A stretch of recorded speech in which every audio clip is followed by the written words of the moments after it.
Hello. Let's see if everything keeps going here. It seems my computer is running rough this morning. The 12th, I'm checking my calendars, of November. Cheers.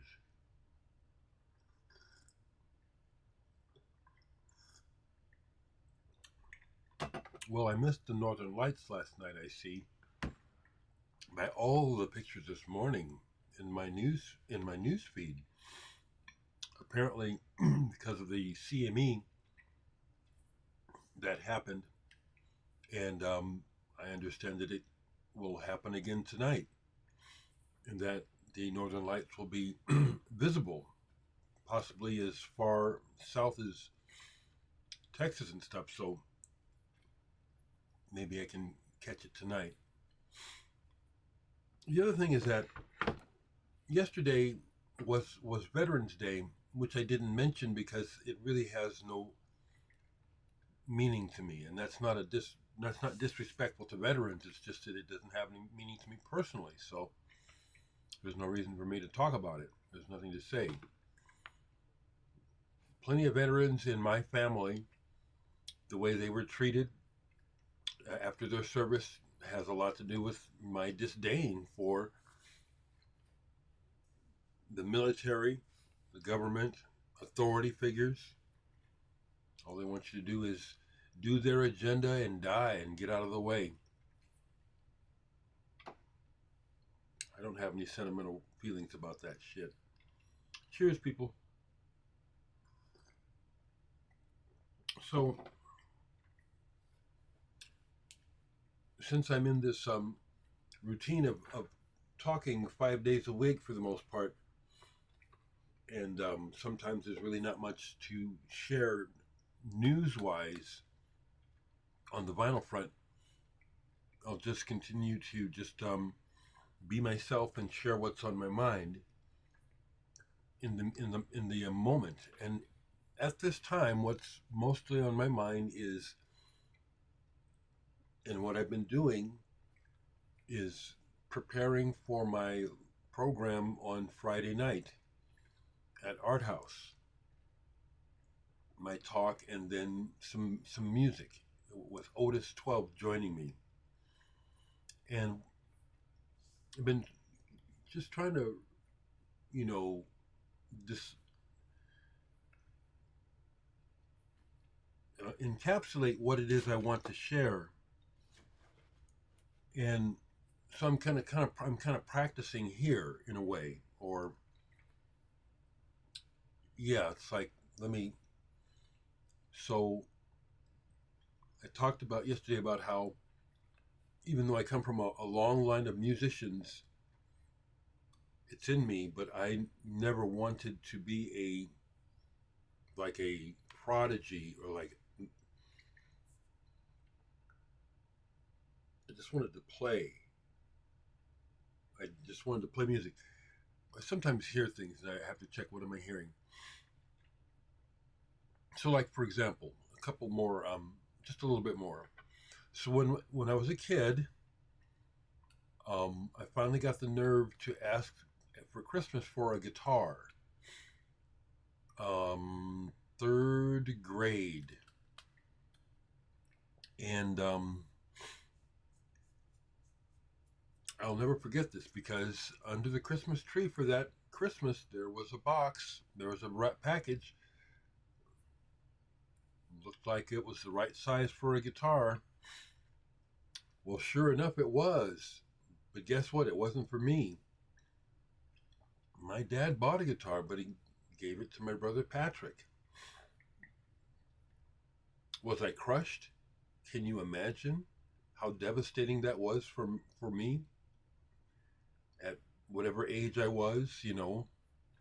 What, 8 or 9 years old? And my dad was blunt, but he was correct. Because I'll never forget this. It was devastating. That morning he explained, I didn't give the guitar to you because I know you ain't going to practice. Patrick will. I cried and cried and cried and cried. I was so mad I didn't even want to play Patrick's guitar. I can't remember ever playing that guitar that my dad bought for Patrick. But my dad was right that I wasn't gonna practice with the little mail bay book and shit. I wasn't gonna do it. I just was gonna do what I ended up doing when I finally got my first guitar at 15, a nylon string guitar.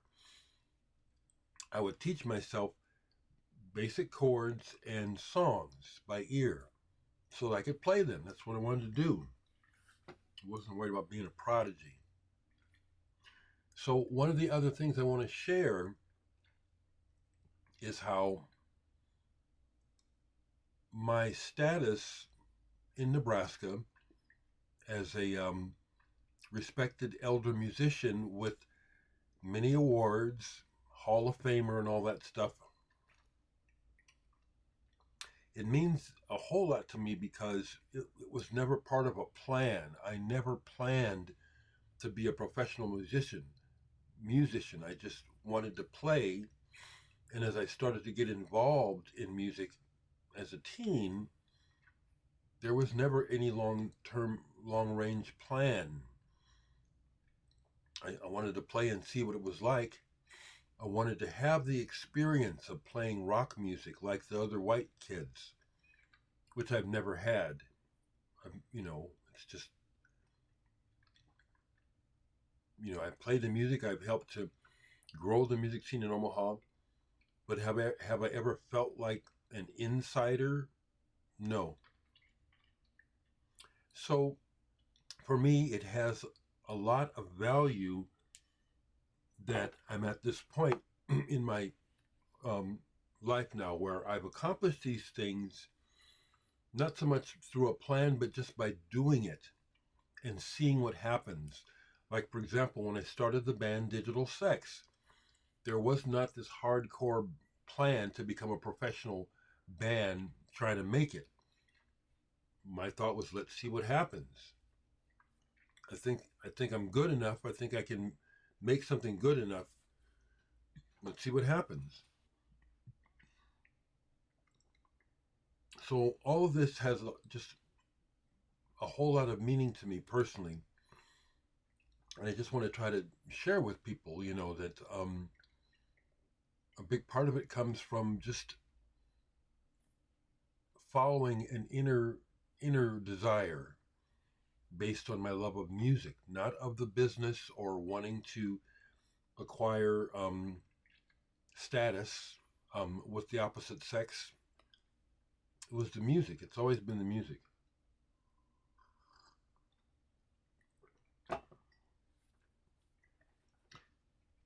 So with that, I spent quite a bit of time yesterday going through my archives, picking things that I want to try to be sure and play.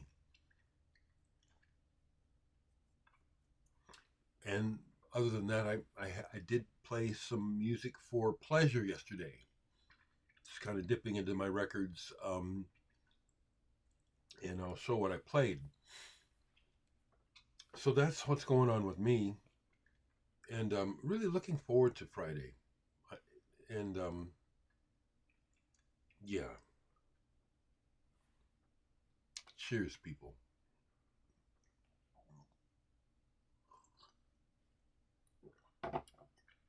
So I played a few records yesterday besides going through, like I said, spending a lot of time, and I had to do some cleaning up of my laptop because there's junk on there where I had started using the laptop to write and unfinished ideas. I found one which was like, ooh, this is pretty good, and found scraps where it's like I just deleted it. It was like, I don't even know what I was thinking. But I played a few records for pleasure, really. But music is for pleasure. Well, no, music is very utilitarian as well as entertaining. We know that music can be used for many things. So yesterday was music for pleasure for me, and I pulled and played this 12-inch single, all of the mixes, because it's like, well, go ahead and listen to them, Dereck. My man Sakamoto, when he worked with Jill Jones, who came to us via Prince. You Do Me. And it's, again, this is an example of what I don't do. This is definitely geared towards the club. It's geared towards an audience. Okay? Club life, dancing, drinking, picking up women or guys, whatever. And in that frame of mind, I enjoy it. It also has on here the song You Do Me, Amore from the album. And I just enjoyed, I just enjoyed it. This is a recent purchase where these Seafield EPs, Pure and Impure, have been put together on one release double album. Really like this stuff. Again, I can hear where it's early, and the woman who's plays and sings, some of her vocals are just a little bit pitchy, where she's going a little bit sharp and a little bit flat as she tries to hit the note. But overall, these the beats and the sounds that they create, it's very repetitive. But when they work really well. A couple things on here, I took them off because it's just repeating, but it's not hypnotic. At least it's not in this particular listening. It didn't work, but most of the stuff works. That's the other thing that I want to try to share or tell people before I play my music is that I don't make music for genres. I don't make the music with an audience in mind. I'm just following I'm just following whatever comes up. I'm not trying to make dance music or electronic techno music or blues or rock. I'm just making music. And that's why I'm really happy to have this opportunity this week and also next week. I have another gig next week, not at a bar, where drinking is not involved. I'd love to make people dance, but not necessarily in a bar. Okay, what else? Had been thinking about this record, and so I decided to play it. I used to have a first run, an original yellow epic of this album, The Head Shop. And when I originally had it, kind of creeped me out. This album is psychedelic, but it's kind of weird. And it's kind of spooky. It's got parts on it that, like, well, for example, the first track, Head Shop, it just sounds kind of like, almost like a horror movie. Then by the time they get to Sunny, the cover of the song Sunny, I have to take it off. It's terrible. And then they have other things on here where they involve sound effects and stuff, but the mood is dark and weird. So that's like when I first had the album, I hardly played it because it weirded me out. And then finally, eventually, years and years and years later, as I go to acquire more of the old psychedelic records, I bought a reissue, bought it back. That's the first time I played it in a long time. It's a weird record. Here's one where, back to progressive rock, and where early on I developed an interest, partially through the Beatles, of wanting to know what does rock music sound like all over the world, and in particular Europe and England, because that's where it was happening. So I have a bunch of progressive rock music from Europe, and here's one from France. I believe this is French. Yeah. Saint Just, La Casa del Lago. Yeah. This is a reissue. Let me make sure I'm not lying. It could be Italian. See, I do get mixed up. So much time goes by. Is it French or is it Italian? As I look at it, it could be Italian. Okay, I think it's Italian. But anyway, this is Prog, folky Prog, with female vocals. This is another one where the vocals are just on the edge of not being cool. It's like cool reissue. The young lady has an interesting voice, and she tries things, and she tries to sing with inflection, but there sometimes it's like, it's not perfect. But overall, this is good, and there's lots of as I look more at it, this is Italian. Jane Sorrenti, Alan Sorrenti. There's a connection there. Andrea Facenda, Chitarra Acustica. Yeah, that's Italian. But I hadn't played this in a long time. Saint Just. I enjoyed it. I definitely enjoyed it. It's a timepiece. It is. It definitely sounds like a period piece from that time. 12-inch single. Really liked this band when they first came out. And yesterday, as I was listening to the two songs, it's just a 12-inch single, two songs. The Heartthrobs. Sister of the original drummer of Echo and the Bunnymen was in this band, singer. Outside. I like this band. Hadn't played this in a while, and I still like it. And part of what I noticed about it is that, wow, the band is really good. The drummer is real good. And on here, on the B-side, Bright Green Day, or maybe it's the A-side, there's a drum break towards the end where the drummer shows. It's like it's downright jazzy. It's like, oh man, this guy can play. But overall, the sound of the band and the writing, I like it. It holds up. It's a pop sound, but it's got this big, great, just a great, big, cool sound. I like her voice too.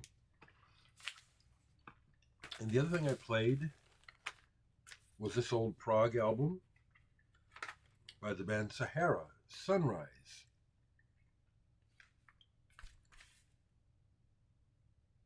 And this is an odd one because it's mostly progressive rock where they're going through the changes, and they actually play kind of a